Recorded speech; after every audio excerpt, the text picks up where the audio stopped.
Hello everyone. Today we are going to learn about FAST framework in strategic management. Strategic management आप लोगों को पता है क्या होता है? अलग अलग स्ट्रेटजीज बना के मैनेज करना कोई भी पर्टिकुलर टास्क वर्क। अब इसी में एक फ्रेमवर्क आता है जिसे कहते हैं फास्ट फ्रेमवर्क। ये 1954 में पीटर डकर, जो कि एक ग्रेट मैनेजमेंट गुरु माने जाते थे, उन्होंने इंट्रोड्यूस किया था। इसका मेन ऑब्जेक्टिव था, इसका मेन जो वर्क था वो था मैनेजमेंट बाय ऑब्जेक्टिव। मतलब एक ऑब्जेक्ट लेके हम लोग उस चीज़ को मैनेज करेंगे। जैसे कि मेरा ऑब्जेक्टिव प्रॉफिट है, तो प्रॉफिट को लेके हम हर चीज़ को मैनेज करके उस प्रॉफिट तक कैसे पहुंचेंगे वो क्या ज़्यादा था। पहले अर्लियर इसे स्मार्ट कैटेगरी में रखा गया था। इसके बाद ये चेंज होके फास्ट बन गया, फास्ट गोल्स। अब देखते हैं फास्ट गोल्स क्या होता है। F stand for frequently discussed. ठीक है। Goal should be frequently discussed in order to see the progress, allocate resources as and when needed, prioritize of initiatives and provide feedback। जो भी हम लोग का गोल्स है उसे हम लोगों को फ्रीक्वेंटली डिस्कस करना होगा, ताकि हम लोगों को पता चल सके कि वो कितना प्रोग्रेस किया है और रिसोर्सेज को एलोकेट कैसे किया गया है जब भी ज़रूरत पड़े। प्रायोरिटाइज करना पड़ेगा इनिशिएटिव, और ताकि हम लोगों को फीडबैक मिल सके। अब इसकी एडवांटेज क्या हो सकती है अगर फ्रीक्वेंट डिस्कस करेंगे तो? ये हम लोग को क्या देता है? Give guidance for important discussion. ठीक है। Help improve, remain focus on the most important matters. हमारा कोई भी पॉइंट अगर छूट गया है तो होता है ना कि हम लोग एक दूसरे से बात करते हैं तो वो पॉइंट निकल जाता है। तो इसी तरह फिर फ्रिक्वेंटली डिस्कस करेंगे तो हर एक इम्पॉर्टेंट पॉइंट पे डिस्कस हो जाएगा। Link performance feedback to concrete goals. अगर डिस्कस किया जाए ओपनली तो हमें फीडबैक मिलेगी टाइम टू टाइम, जिससे एक कंक्रीट गोल बन सकेगा। Evaluate the progress and help in course correlation. Evaluate कर पाएंगे हम लोग फ्रीक्वेंटली डिस्कशन से, और कोरिलेट कर पाएंगे पिछले से और अभी से। ठीक है। अब नेक्स्ट देखते हैं एम्बिटियस। ठीक है।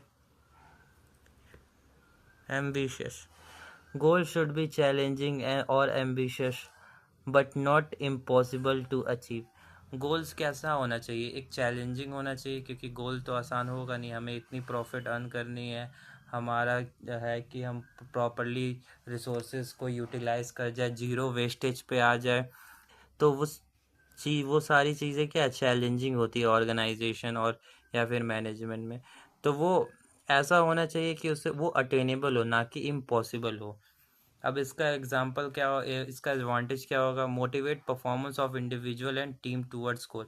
अगर एक अटेनेबल गोल है तो मैनेजमेंट क्या मोटिवेटेड रहेगा, क्योंकि उन्हें पता है कि हम उसे अटेन कर सकते हैं। Help in minimizing the risk of downplaying the achievements of subordinates. ये क्या करता है? जैसे कि जो नीचे के सबऑर्डिनेट्स होते हैं वो क्या करते हैं? मिनिमाइज कर देते हैं अपना जो भी अचीवमेंट्स है, और वो क्या हो जाता है जिससे डाउन प्ले फॉर्म हो जाता है। Focus on innovative ways to achieve goal. अब एम्बिशियस है, चैलेंजिंग है, तो new new ways we have to be creative enough so that we can achieve that particular goal. Specific goals should be translated into specific metrics so that there is clarity in achieving the goal। अब गोल एक specific होना चाहिए। मैंने कह दिया कि मुझे अगले साल तक प्रॉफिट चाहिए, तो ये स्पेसिफिक नहीं है। अगर मैंने कहा कि अगले साल तक हमारा सेल्स 20% से इंक्रीज़ हो जाना चाहिए, और हर मंथ मान लो 2 से 3% का इंक्रीमेंट होना चाहिए, तो ये क्या हो गया? एक स्पेसिफिक गोल हो गया। तो इसीलिए स्पेसिफिक होना चाहिए गोल को। इसका एडवांटेज क्या होगा? Clearly mention that employees are expected to deliver. इससे क्या हो जाएगा? क्लियरली हमें पता चल जाएगा इनकी एम्प्लॉयज़ को क्या डिलीवर करना है। Help in easy identification of deviation from the goals and offer quick course corrections. इस अगर स्पेसिफिक है तो हमें पता चल जाए कि हमारा गोल क्या है स्पेसिफिकली, और हम वहाँ से डाइवर्ट नहीं होंगे। Enhance performance of individual and team, इससे क्या होगा, परफॉर्मेंस इंक्रीज होगा और इंडिविजुअल और टीम की परफॉर्मेंस भी बढ़ेगी। Transparent, it should be transparent.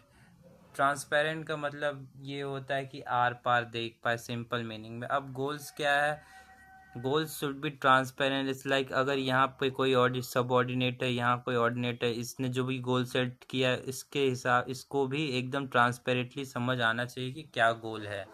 Goals and their achievement should be made public for all the employees to see. अब जो भी गोल्स है या फिर अचीवमेंट्स है वो क्या होना चाहिए, पब्लिक हो जाना चाहिए, ताकि सभी किसी को पता चल पाए।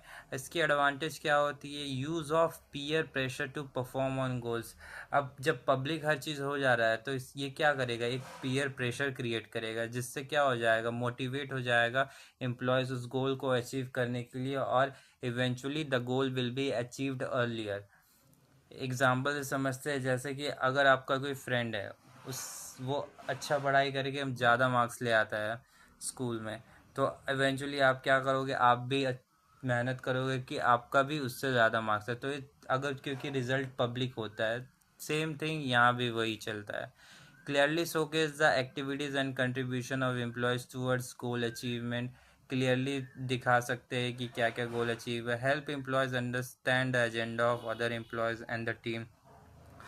अगर पब्लिक करेंगे तो अदर एम्प्लॉयज़ और टीम का एजेंडा हमें पता चलेगा। Helps to identify the strategies those are redundant and are not aligned to the overall organization goals। अगर पब्लिक कर देंगे तो हमें पता चल जाएगा कि कौन सा स्ट्रेटजी गलत है और उसे हमें रोकना चाहिए, क्योंकि वो ऑर्गेनाइजेशन गोल में कुछ कंट्रीब्यूट नहीं कर रहा है। Thank you.